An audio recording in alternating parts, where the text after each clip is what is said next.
Değerli arkadaşlar, son videomda İslam hukukunda oy kullanmanın hükmüne dair bazı açıklamalarda bulunmuştum. Elbette mesele çok ciddiye aldığım bir mesele değil. Çünkü oy kullanmanın caiz oluşu hususunda akıl sahibi, izan sahibi herkesin hemfikir olduğu bir mesele.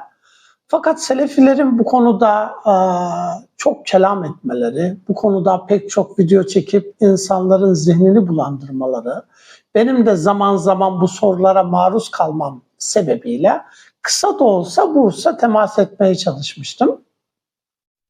Yani bunun çok sağlam bir düşünce, sağlam bir delile dayanmadığını, onların kendi akıl yürütmeleri biçiminde bir anlamda tanımadıkları bir sisteme düşman olmaları hasebiyle bu tür açıklamalarda bulunduklarını söylemiştim.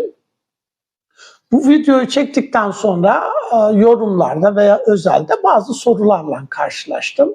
Bu videoyu da o sorulara cevap verme ve aslında bu Selefi düşünceye sahip olanların karşı çıktıkları demokrasinin bir alternatifinin onların zihninde olup olmadığına dair birkaç kelam etmeye çalışacağım. Videoda temas ettiğim üzere hükümlerin tamamını evrensel kabul edip bütün dünyada, bütün coğrafyada, bütün toplumlarda aynı şekilde uygulanmasını istemek hem fıkıh açısından hem pek çok teolojik tartışma açısından problemli gözükmektedir. Zira sahabe döneminde dahi değişen hayat şartları, bölgeler, coğrafyalar dolayısıyla zaman zaman hükümlerin illet, hikmet ve maslahat dolayısıyla değiştiğini veya farklı hükümler verildiğini ifade etmiştim. Hazreti Ömer'in müellefe kulüp örneğini vermiştim. Sevat arazisiyle ilgili ciddi tartışmaların mevzu bahsedildiğini biliyoruz. Bunun haricinde daha önceki videolarda sünnet bahsinde de pek çok hususa temas etmiştim. Örneğin Hazreti Peygamber men katala katilen felehu selebuhu ifadesini kullanır. Her kim savaşta birini öldürürse onun üzerindeki eşyalar, ganimetler onundur. Yine Hazreti Peygamber bir hadisinde men ahyardan meyyiteten feyyele, her kim ölü bir araziyi ihya ederse o arazi onundur. Yine sahih bir hadiste Hazreti Peygamber'in zina eden kadına 1 yıl sürgün cezası verdiğini görüyoruz. Bu ve benzeri pek çok hadiste farklı hükümlerin olduğunu görüyoruz. Bir fakih hadiste veya Kur'an'da yer alan hükümleri olduğu gibi doğrudan literal şekilde anlayıp uygulamaya çalışmaz. Aksine bu hükümleri fıkhın, hukukun mantığı veya uygulanması açısından toplum maslahatını da dikkate alarak rasyonel bir zeminde makul bir hüküm olarak onu uygulamaya çalışır. Mesela zikrettiğim hadiste yer alan bilgilerin pek çok fakih tarafından kabul edilmediğini, Hazreti Peygamber'in bu tarz uygulamalarının bir peygamber olarak değil de devlet başkanı olarak yaptığı tasarruflar olduğunu görüyoruz. Yani Hazreti Peygamber'in dahi yaptığı her davranış mutlak şekilde kabul edilmez. Dolayısıyla hükümlerin bir kısmı hakikaten evrensel, makul, bütün coğrafyalarda, bütün toplumlarda uygulanabilir iken bazı hükümler her dönem, her coğrafyada uygulanabilir hükümler değildir. Yani hükümleri doğrudan o muhatap kitlesini dikkate almaksızın, Kur'an metnine baktığınız zaman Kur'an'ın deveden bahsetmesi, attan bahsetmesi, o günün şartlarında mevzu bahsedilen savaş sanatından bahsetmesi, yine o günün şartlarında söz konusu olan kölelik sisteminden bahsetmesi, köleyi pek çok cezanın kefareti, diyeti olarak ön plana çıkarması, bunlar büyük oranda bu metnin belli bir muhatap kitlesini seçtiğini gösterir. Aynı kutsal metinde Zeyd'den bahsedilmesi, Ebu Leheb'den bahsedilmesi, Hazreti Peygamber, Hazreti Ebubekir'in ilişkilerinden, zaman zaman Ehl-i Beyt'ten, Hazreti Peygamber'in hanımlarından, yine Zeyd ve Zeynep'in evliliğinden, ya bütün bunlar Allah'ın belli bir zaman diliminde, belli bir toplumu dikkate alarak bazı hükümler vaz ettiğini göstermektedir. Nitekim fıkıh usulünde vahyin asıl muhatabının sahabe ve Hazreti Peygamber o dönem yaşayan kişiler olduğu, diğer insanların vahyin muhatabı olmasının mecazen olduğu açıkça ifade edilir. Bu da dolaylı olarak aslında vahyin veya Allah'ın belli bir kitleyi, belli bir coğrafyayı, belli bir insan toplumunu veya belli bir dünya görüşünü dikkate alarak vahiy indirdiğini gösterir. Aynı şekilde Kur'an ayetlerinde büyük oranda şirkten bahsetmesi, Hazreti Peygamber'in müşrik olan bir topluluk içinden çıkması dolayısıyladır. Aynı şekilde Kur'an metninin Arapça oluşu, yani Arap dilinin kurallarıyla vaz edilmiş olması. Bildiğiniz gibi Arapça ve İbranice gibi diller çok gelişmiş diller değillerdi. Yani Kur'an'dan önce Arap toplumunda yazılmış, düzgün, başı sonu belli olan bir kitap bulmak dahi zor idi. Müşriklerin dahi büyük oranda ümmi olduğu, ancak 17 kadarının okur yazar olduğunu biliyoruz. Yani dolayısıyla kitap kültürünün dahi olmadığı bir toplumda ve bundan ötürü de Arap dilinin çok gelişmediği, sözel, şifahi bir dil olarak büyük oranda tevarüs edilen bir husus olduğunu belirtmemiz gerekir. Böyle ilkel denebilecek bir dil aslında Arapça. Yani Arapçada, İbranice'de özellikle sessiz harflerin olmaması dolayısıyla büyük oranda ilkel bir dil idi. Fakat Müslümanlar Kur'an başta olmak üzere farklı disiplinleri geliştirerek Arapçayı ciddi anlamda ileri bir seviyeye taşımışlardır. Özellikle Arap diline dair yazılmış dil bilgisine dair metinlere baktığımız zaman veya belagata baktığımız zaman büyük oranda İslam sonrasına Hicri 2. asırdan itibaren geliştiği görülür. Bu ilkel dilin kurallarına bağlı kalan bir metinden bahsediyoruz. Yani öyle bir metin ki ana diliniz Arapça olsa dahi, ana diliniz Arapça olduktan sonra 100 yıl dahi bu disipline dair, Arap diline dair çalışmalar yapsanız dahi Arapça bir metni hareketsiz olarak gördüğünüz zaman Türkçe'de olduğu gibi rahat okumanız mümkün değildir. Önce o cümleyi bir okumanız lazım. Acaba orada zikredilen bir fiilin edilgen mi, yani bina-i meçhul mu, bina-i malum mu olduğunu bilemezsiniz. Genelde bir mübteda olduğu zaman haber ne zaman gelir, bir soru olduğu zaman cevap nerede gelir, bir şart olduğu zaman ceza nerede gelir. Buna dair metnin bazen paragrafın tamamını okumanız gerekir. Ki buna rağmen o metni %100 herkes tarafından aynı şekilde okumak da imkan dahilinde değildir. Yani yıllarca Arap dili eğitimi alan insanlar dahi aynı metni aynı şekilde okumak zorunda değildiler. Çünkü o metin farklı şekilde okunmaya müsaittir. Özellikle Kur'an metniyle ilgili yapılan dilsel ve belaat anlamında yapılan tefsirlere baktığınız zaman bir ayetin nasıl farklı şekilde yorumlandığını, yorumlanabildiğini görebilirsiniz. Yani sonuç olarak Allah belli bir coğrafyada yaşayan insanları, onların kullandığı dili dikkate alarak o toplumu muhatap seçmiş ve o günün şartlarında gündeme gelen pek çok hususa referansta bulunarak hükümler vaz etmiştir. Fakat değişen hayat şartlarına göre, coğrafyaya göre hükmün değiştiğini görüyoruz. Zaten fıkıhta da genel prensip olarak el-hukmu yetagayyeru bitagayyuruz zemeni vel mekan deriz mesela. Yani zaman ve mekanın değişmesiyle hükmün değiştiğini veya ezmanın tagayyürüyle hükmün değişeceği inkar olunamaz şeklindeki fıkhi prensiplerle karşılaşırız. Bunları sadece içtihadi alanlara yorumlamamak lazım. Metnin kendisini anlamak da bir içtihattır. Yani bir Kur'an metnini anlayabilmeniz için belli bazı kriterleriniz, ilkeleriniz olmalıdır. Siz o ilkeler bağlamında o metne yaklaşarak oradan hüküm çıkarırsınız. Yani demem o ki Kur'an'da açıkça hükmü bulunan herkes tarafından, yani birilerinin dediği gibi evrensel şekilde herkesin aynı şekilde anladığı hükümler çok nadirdir. Kur'an'da ve sünnette yer alan hükümler büyük oranda müştehitlerin, alimlerin geliştirdiği içtihatlarına göre, onların ilkelerine göre ortaya konulan hükümlerdir. Yani ortada hüküm Allah'ındır şeklinde bir ifade kullansak dahi aslında Allah'ın o lafızlardan tam olarak neyi kastettiğini bilmiyoruz.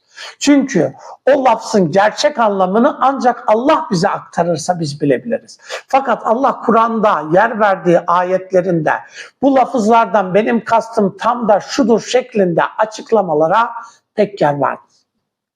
Dolayısıyla o metinleri anlamak biraz da insanların yaşadığı çağın çocuğu olması, kendi bilgi, birikimi, kültürü, ilmi mirasıyla ilgili bir husustur. Bundan dolayı aynı ayete baktığı zaman Şafii farklı bir hüküm çıkarır, Ebu Hanife farklı bir hüküm çıkarır. اَوْ لَامَسْتُمُ النِّسَاءَ ayetinde gördüğümüz gibi.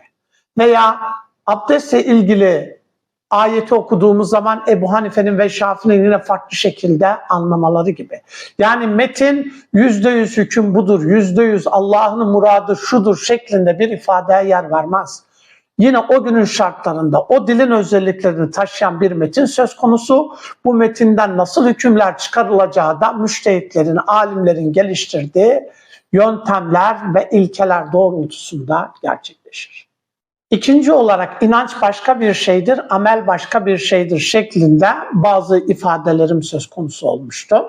Bunların yanlış anlaşılma ihtimali olduğu için buraya bir parantez içinde birkaç cümleyle açıklama ihtiyacı hissediyorum. Amel elbette imanın güçlü olup olmadığının bir göstergesidir. Yani bir insan iman etmiş ama hiçbir ameli yoksa bu insanın imanının da zayıf olduğunun bir göstergesi olarak kabul edilebilir. Fakat benim orada vurgulamaya çalıştığım husus başka bir şey. Amelden dolayı bir insan tekfir edilebilir mi? Yani ameli bir inanç meselesi olarak görüp ameldeki eksiklikten dolayı bir insana kafir diyebilir miyiz? Şimdi günah dediğimiz şeyler hadislerde de ifade edildiği üzere mesela kebair dediğimiz pek çok günah var. Sahabiler içinde dahi büyük günah işleyen yani içki içen, zina eden, farklı pek çok büyük günah diyebileceğimiz hususlara müptela olmuş veya böyle hatalar yapan sahabe neslinde dahi insanlar mevcut idi. Yani sahabiler içinde dahi çok iyi olanlar vardı, çok kötü olanlar vardı. Nitekim Hazreti Peygamber'in vefat etmesiyle beraber o gün Müslüman olan insanların yarısı veya 2/3 dinden dönmüştü. Yani bütün sahabileri de aynı kategoride değerlendirmek pek doğru değildir. Dolayısıyla benim orada vurgulamak istediğim husus, bir insan ne kadar büyük günah işlerse işlesin, burada amele vurgu yapmaya çalışıyorum. Yani amelden kaynaklı ne kadar büyük günah işlerse işlesin, bu onun inançsız olduğunu, dinden çıktığını göstermez. Bunu öncelikle belirtmemiz gerekir. Fakat o amel inançla ilgili bir hususu devre dışı bırakıyorsa, yani o amelin zımnında, inancın da böyle olduğuna dair veya inancın artık ortadan kalktığına dair bir delil de taşıyorsa onun durumu farklı. Fakat bir insan inançlı olduktan sonra amel bağlamında hata yapması, yine videoda belirttiğim gibi diyelim ki bir zalimi destekleyerek bir günah işledi, bir haram işledi diyelim. Bu tip durumlardan dolayı o insanın kafir olacağını belirtemeyiz. Zalimi desteklemek derken videoda yine bir soruda gördüğüm üzere zalimi destekleyin anlamında o cümleyi kullanmıyorum.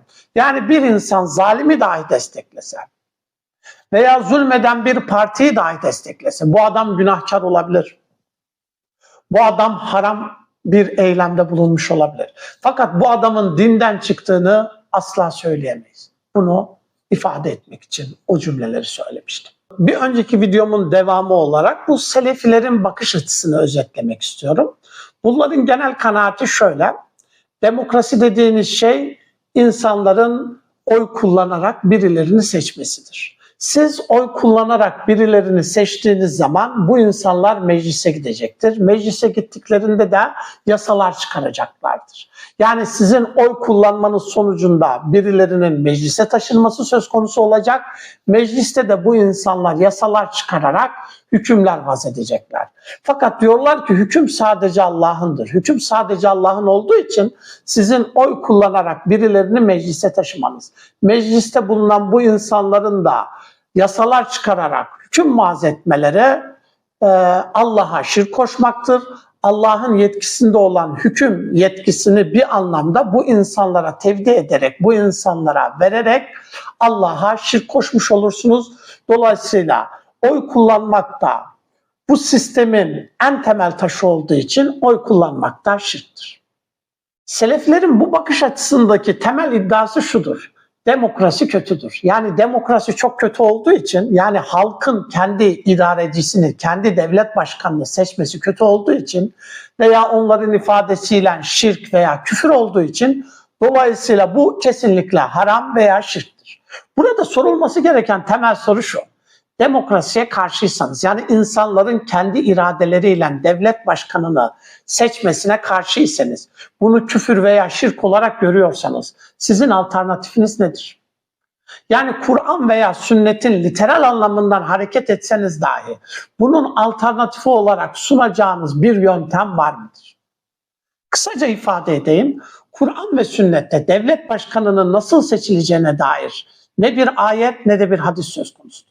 Aksine Hazreti Peygamber vefat ettikten sonra Hazreti Ebu Bekir'i Beni Saide'de gündeme gelen bir tartışma sonucunda Ensar kendilerinden devlet başkanı olmalarını istemişti. Hazreti Ömer ve Hazreti Ebu Bekir, Ebu Ubeyde gibi bazı sahabilerin araya girmesiyle orada Hazreti Ömer'in Hazreti Ebu Bekir'e biat etmesi, sonra diğer sahabilerin de etmesi, peşinden camide büyük biatın olması, fakat buna rağmen ciddi sıkıntıların çıktığını görüyoruz. Özellikle Ehl-i Beyt'e yakın olanların Hazreti Ali, Hazreti Fatıma ve benzeri bazı sahabilerin Hazreti Ebu Bekir'e hemen biat etmediklerine, bir kısmının 6 ay gibi sonra yine Ensar'dan önde gelen bir sahabinin Hazreti Ebubekir'e biat etmeyip bütün o coğrafyayı terk edip farklı bölgelere hicret ettiğini biliyoruz. Çünkü Kur'an ve sünnette bir devlet başkanının nasıl seçileceği net şekilde değil, dolaylı şekilde dahi vurgulanmamıştır. Onun için İslam hukukunda veya El-Ahkam-ı Sultaniye gibi eserlerden veya Es-Siyaset-ü Şer'iyye gibi eserlerde büyük oranda işte Hazreti Ebubekir'de olduğu gibi Beni Saide'de belli bir grubun seçmesi veya sonradan halkın seçmesi, biatıyla gerçekleşen devlet başkanı söz konusu olabilir. Hazreti Ebubekir'in Hazreti Ömer'i istihlaf dediğimiz veliaht gibi tayin ederek, onu belirleyerek bu şekilde bir yöntem takip edilmiştir. Hazreti Osman'ınki işte 6 kişilik bir şura sonucunda belirlenmiştir. Hazreti Ali büyük halk kitleleri veya Medine'deki bazı sahabilerin öncülüğünde, yani halkın desteklemesiyle seçilen bir halifedir diyebiliriz. Ayrıca bunlara ek olarak yine El-Ahkam-ı Sultaniye eserlerinde zorla bir devlet başkanına darbe yapıp ele geçirirseniz bu da geçerli midir, geçerli değil midir şeklinde tartışmışlardır. Pek çoğunun bunu dahi geçerli kabul ettiğini görüyoruz. Yani zikrettiğimiz bu yöntemlerin hangisi adalete, hakkaniyete, İslam hukukunun genel mantığına tamamen uygun ve kıyamete kadar bütün bunların aynı şekilde uygulanması gerektiğini ifade ediyor. Yani ne Hazreti Ebubekir'in Hazreti Ömer'i veliaht olarak veya istihlaf yöntemiyle belirtmesinin kesin bir nassa dayandığını ve her dönemde devlet başkanının kendisinden sonra bir veliaht tayin etmesini savunabiliriz. Ki saltanat dediğimiz, krallık dediğimiz zaten böyle bir yöntem. Eğer biz krallık veya saltanatın İslam hukukuna daha uygun olduğunu iddia ediyorsak, yani monarşi sistemin İslam hukukuna daha uygun olduğunu iddia ediyorsak, elbette demokrasiyi eleştirmemiz mümkündür. Unutulmamalıdır ki Selefiye, bu düşünceyi yayan Muhammed bin Abdülvahhab başta olmak üzere kendisinden sonra gelenler işte Suud Krallığı altında yaşayan insanlardır. Veya yine Haliç ülkelerinde olduğu gibi büyük oranda krallık şemsiyesi altında yaşayan insanlardır. Yani benim merak ettiğim husus, demokrasiyi eleştirenler, yani halkın kendi devlet başkanını seçmesini eleştirenler, monarşi, krallık veya saltanatlı mı savunuyorlar? Zira hilafet dediğiniz bir kavramdır. Halifenin nasıl seçileceğini net şekilde ortaya koymanız lazım. Geçmiş dönemde, yani sahabe döneminde ve sonrasında nasıl seçildiği aşağı yukarı bellidir. Bunların hangisinin demokrasiden daha iyi olduğunu savunabiliriz? Yani atadan oğula geçen sistem mi, veliaht tayin ederek yapılan sistemler mi, veya oligarşi gibi dediğimiz belli bir hanedan, belli bir grubun yönetimi mi? Hangisinin İslam hukukuna daha uygun olduğunu söyleyebiliriz. Yine unutulmamalıdır ki geçmiş dönemde bir halife seçildiği zaman onun görevden alınması pek mümkün değildi. Yani ölene kadar büyük oranda o makamda olmaya devam ederdi. Bu yöntem mi dahi? Mesela diyelim ki biri halife tayin edildi. Sonradan baktınız devleti iyi yönetemiyor. Ama ölene kadar onun o makamı işgal edip Müslümanları yönetmesi mi makul? Yoksa 5 yılda, 4 yılda farklı zaman dilimleri belirtilebilir. İnsanların kendi iradeleriyle devlet başkanını seçmeleri mi? Yani demokrasinin kutsal bir şey olduğu, kesin doğru bir şey olduğunu elbette söylemiyorum. Demokrasinin kendi içinde de bazı sıkıntıları var. Ama demokrasiyi krallık, saltanatlık, monarşi gibi farklı düzenlerle mukayese ettiğimiz zaman onlardan çok daha iyi, çok daha güçlü, yine bir insan tecrübesinin ürünü olduğunu söyleyebiliriz. İkinci olarak bunlar hüküm sadece Allah'ındır. Hüküm vazetmez sadece Allah'ındır. İnil hukmu illa lillah ve men lem yahkum bima enzelallah gibi ayetleri sıkça zikrederler. Şimdi hüküm nedir? Pek çok videomda aslında bu usul fıkıhla ilgili bir mesele olduğu için hükümle ilgili de pek çok video çekmiştim zaten. Veya farklı videolar içinde de bu hususa temas etmiştim. Hüküm dediğimiz zaman işte Eş'ariler hitab-ı şari veya Hanefiler efer-u hitab-ı şari gibi ifadeler kullanırlar. Mutezile hükmü şer'i olarak ifade etmediği için büyük oranda akli diyebileceğimiz daha nesnel şekilde ele alınması gereken bir şey olarak değerlendirir. Yani Mutezile'nin genel bakışı hüsn kubuh dediğimiz daha akli bağlamda hükümleri değerlendirmek. Ama ehl-i sünnet dediğimiz Eş'ari, Hanefi, Maturidiler de büyük oranda şer'e vurgu yaparak hükmün kaynağının şari olduğunu vurgularlar. Şimdi bu insanlar da ilgili ayetleri okuyarak sanki aynı şeyi söylemiş gibi anlaşılabilir. Aslında bizim usulcülerin söylediğiyle bunların söylediği şeyler farklıdır. Bir usulcü de hükmün kaynağı şaridir der, Selefiler de hükmün kaynağı şaridir der. Fakat bizim usulcülerimizin yani klasik alimlerin vurgulamak istediği şey her hükmü bizzat gidip Kur'an'dan, sünnetten elde edeceğiz, orada açıkça mevcuttur anlamında kullanılmaz. Biraz önce demokrasiyle ilgili ifade etmiştim. Bununla ilgili Kur'an veya sünnette herhangi bir hüküm yoktur mesela. Alimlerin kastettiği şudur, hükmün kaynağı Allah'tır. Evet, bu teorik bağlamda böyledir. Fakat bizim elimizde kitap, sünnet var öncelikle.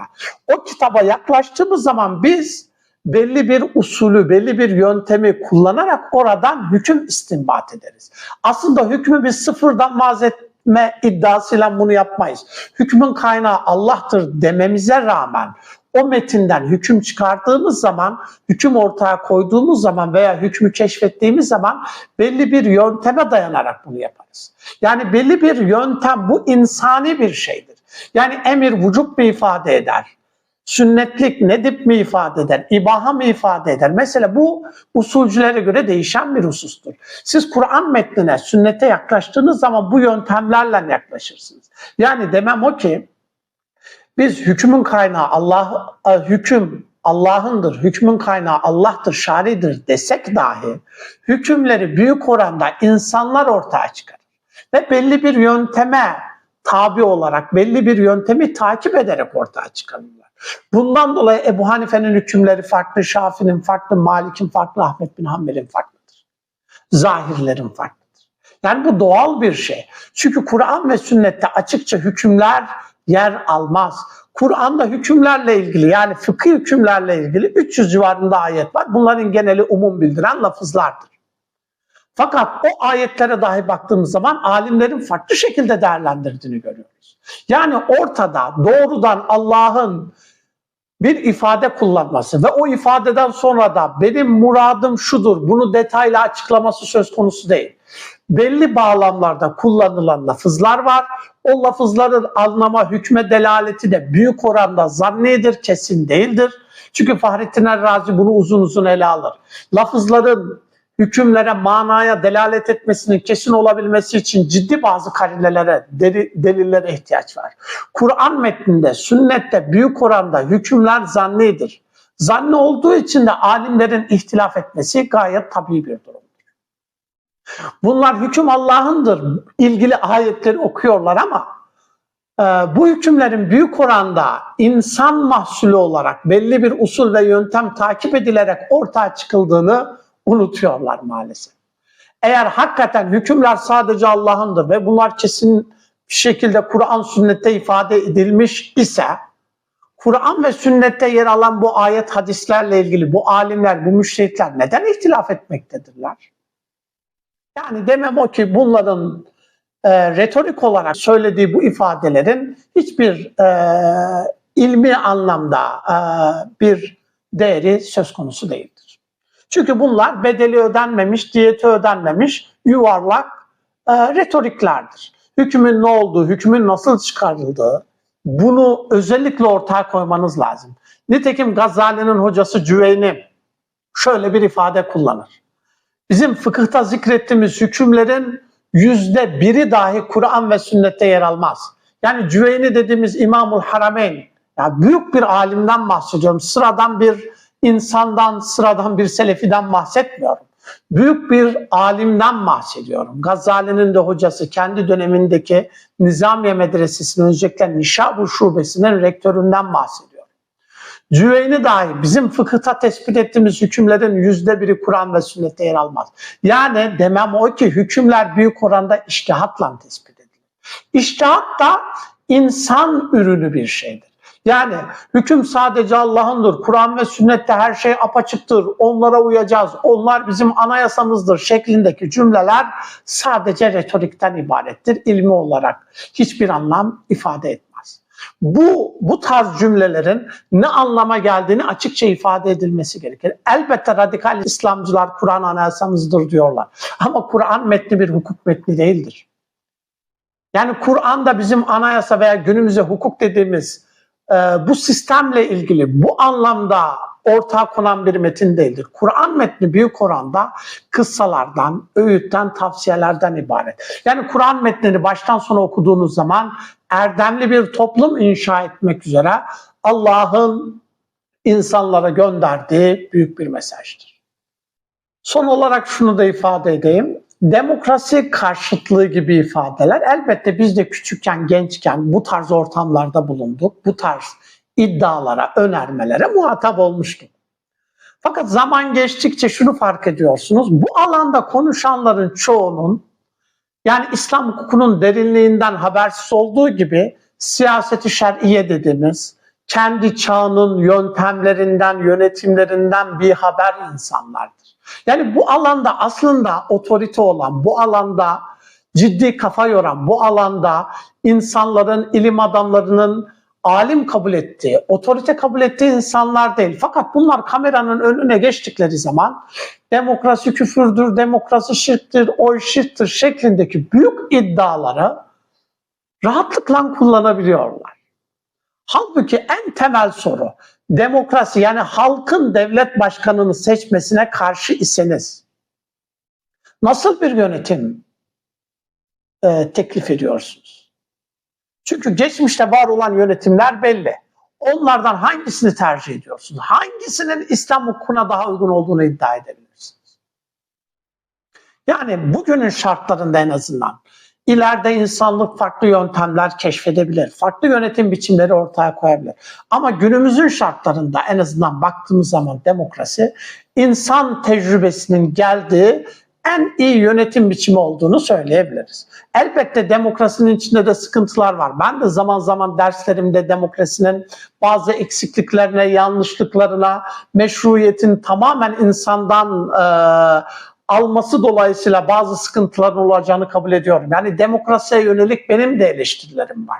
Fakat şu anda bir devlet başkanı seçilecekse bundan daha iyi bir yönetim biçimi, alternatifi sunulmadığı müddetçe demokrasiyi eleştirmenin hiçbir anlamı yoktur. Özellikle Selefilerin krallık hakimiyeti altında yaşayıp demokrasiyi eleştirmeleri de ayrıca ironi bir meseledir.